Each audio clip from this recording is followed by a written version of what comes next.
Bienvenue. Nous lisons aujourd'hui de l'Évangile selon Matthieu, chapitre 21, versets 28-32. Nous allons d'abord lire l'Évangile, dire en quoi la parabole nous parle de la vigne et ce qu'elle signifie, en quoi cette parole de l'Évangile nous éclaire sur l'histoire du salut. Et puis nous allons voir combien Jésus donne de la lumière. Cette parabole éclaire sur l'attitude des Juifs. Et puis nous pourrons voir en quoi cet évangile peut nous éclairer pour le temps de l'Avent. Je lis le texte. En ce temps-là, Jésus disait aux grands prêtres et aux anciens : « Quel est votre avis ? Un homme avait 2 fils. Il vint trouver le premier et lui dit : « Mon enfant, va travailler aujourd'hui à la vigne. » Celui-ci répondit : « Je ne veux pas. » Et ensuite, s'étant repenti, il y alla. Puis le père alla trouver le second et lui parla de la même manière. Celui-ci répond : « Oui, Seigneur. » Et il n'y alla pas. Lequel des 2 a fait la volonté du Père ? Ils lui répondent : « Le premier. » Jésus leur dit : « Amen, je vous le déclare, les publicains et les prostituées vous précèdent dans le royaume de Dieu. Car Jean-Baptiste est venu à vous sur le chemin de la justice et vous n'avez pas cru à sa parole. Mais les publicains et les prostituées y ont cru. Tandis que vous, après avoir vu cela, vous ne vous êtes même pas repentis plus tard pour croire à sa parole. » Le contexte dans lequel Jésus dit cela, hier, les Juifs, donc les docteurs et les anciens, posaient un piège à Jésus. Jésus n'avait pas voulu répondre. Aujourd'hui, Jésus nous parle de la parabole.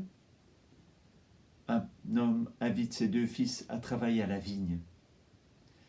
Travailler à la vigne, c'est pratiquer la justice, nous dit Jean Chrysostome. Un écho dans cet évangile. Pourquoi la vigne correspond à la justice ?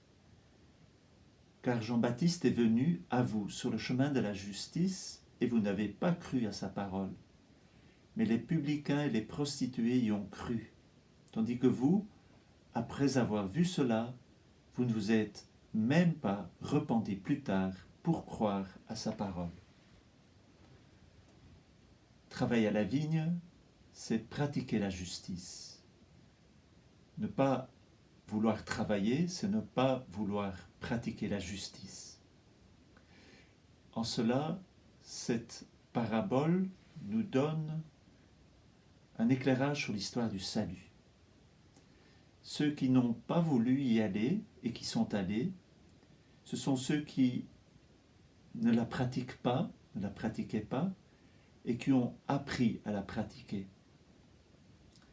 Ceux qui disent pratiquer la justice, mais puis ne la pratiquent pas, c'est les autres. Alors, ceux qui disaient ne pas vouloir y aller, et puis qui y sont allés, c'est le peuple des païens. À l'école de Saint Jérôme, c'est d'abord au peuple des païens que Dieu dit par la voie de la loi naturelle : « Allez et travaillez à ma vigne », c'est-à-dire ne faites jamais à un autre ce que vous ne voudriez pas qu'on vous fasse. Et Saint Jean Chrysostome ajoute : « En effet, les nations qui ont abandonné Dieu dès le commencement pour se livrer au culte des idoles et à toutes sortes de péchés semblent dire dans leur cœur : nous ne voulons pas accomplir la justice de Dieu. Mais ensuite, lors de l'avènement du Sauveur, les païens firent pénitence et pratiquèrent la justice. Le peuple juif, par contre, c'est le juif qui dit « je vais faire » avec les paroles dites à Moïse : « Nous ferons toutes les choses que le Seigneur nous a dites » au chapitre 4 le livre de l'Exode. Mais ils se détournèrent ensuite de Dieu et se rendirent coupables de mensonges envers lui, selon ces paroles, des filles rebelles ont menti contre moi.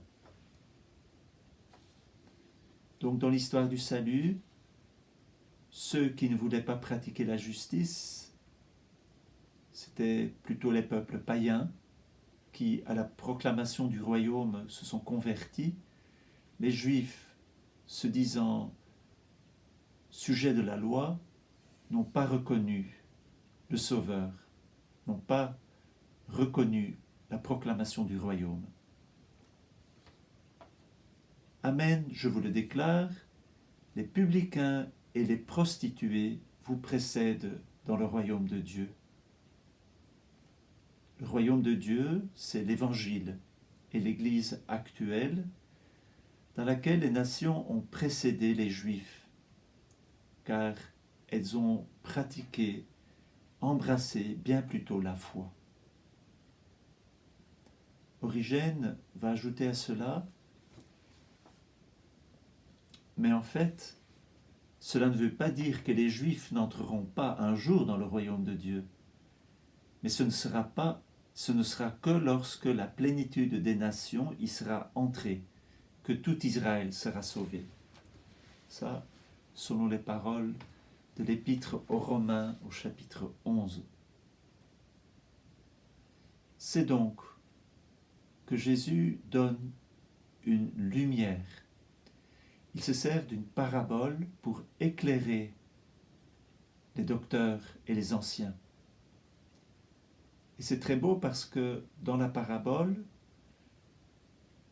les docteurs et les anciens reconnaissent que celui qui ne voulait pas y aller et y est allé a choisi la meilleure part. Mais ils ne reconnaissent pas que c'est pour eux. Et donc Jésus va éclairer leurs yeux en montrant, c'est exactement vous. Et Jésus même, il va y ajouter quelque chose, parce qu'il ne va pas dire, ce sont les païens qui vous précèdent dans le royaume, mais il va dire, ce sont les publicains et les femmes de mauvaise mœurs, ou les prostituées qui vont vous précéder dans le royaume. Pour surenchérir encore, ce n'est pas seulement les païens qui vous précéderont, mais même les publicains et les prostituées. Jésus éveille la conscience des Juifs. Pourquoi recevons-nous cette parole pour l'Avent?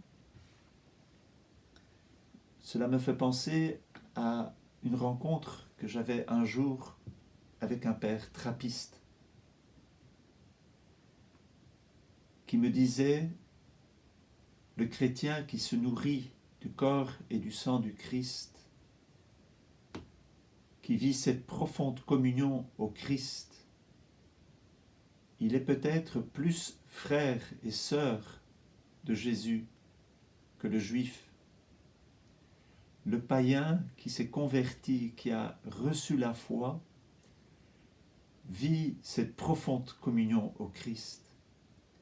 Nous sommes invités à vivre l'Avent dans ce grand désir de salut, dans cette grande espérance que Jésus nous a tirés des ténèbres pour nous conduire dans son royaume. Puissions-nous nous réjouir du salut qui nous est promis en Jésus, en vivre et attendre sa naissance dans nos cœurs, attendre son retour pour que Dieu vienne vraiment, dans sa miséricorde, faire justice.